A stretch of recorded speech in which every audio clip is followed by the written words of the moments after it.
ડભોઈમાં પાણીની પરબોની બિસ્માર હાલત, દાતાઓનું દાન એળે ગયું. ડભોઈ નગરના જે દયાપ્રેમી દાતાઓએ ગરમીની અને દિવસોમાં ગરીબ પ્રજાજનોને પીવાના પાણીની પરબો બનાવડાવી છે. તે પૈકી કેટલીક પરબોમાં તો ઇલેક્ટ્રિક કુલરો પણ ગોઠવવામાં આવ્યા હતા, જેનો વહીવટ અને વ્યવસ્થા પાલિકા દ્વારા કરવામાં આવે છે.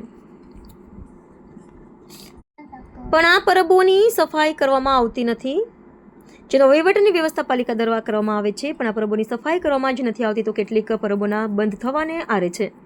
જ્યારે ઠંડા કુલરવાળી પરબોના હાલ બદતર છે. ઘણા કુલરવાળા પરબો પાસે ઉભા રહેતા ઠંડા પાઉચનું વેચાણ કરનારા નળોને તોડી પાડે છે. આવી ઘોર વ્યવસ્થાને લઈને બધી જ પરબો નિયમિત સફાઈ થાય અને તૂટેલા નળ નવેસરથી નખાય તો જ દાતાઓને ધ્યેય પરિપૂર્ણ થશે.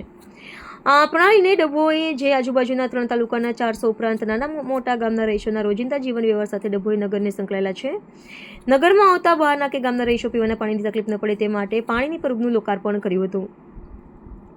પાલિકા તંત્રે કોઈ દિવસ સફાઈ કરાવી નળ નાખ્યો છે તેવા પ્રશ્નો પ્રજામાં ચર્ચાઈ રહ્યા છે. હીરા ભાગોળ અને નાંદોદી ભાગોળ બહાર પણ ગ્રામ્ય દાતાઓએ પાણીની પરબ બંધાવી છે.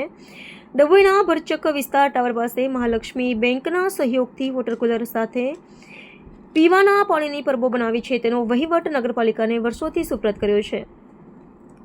આ પરબોમાં નિયમિત પાણી ભરાય, તેના પીવાના પાણીના બેસાડેલ નળ પૂરતા પ્રમાણમાં કાર્યરત રહે, ઇલેક્ટ્રિક કુલરોની મરમ્મત થાય, પરબોની નિયમિત સફાઈ થાય તે જોવાની ફરજ પાલિકા તંત્રની છે. કમનસીબીની હકીકત એવી છે કે આ પીવાના પાણીની સગવડ કરાવશે તો તે પણ પુણ્યના હકદાર બની શકે છે.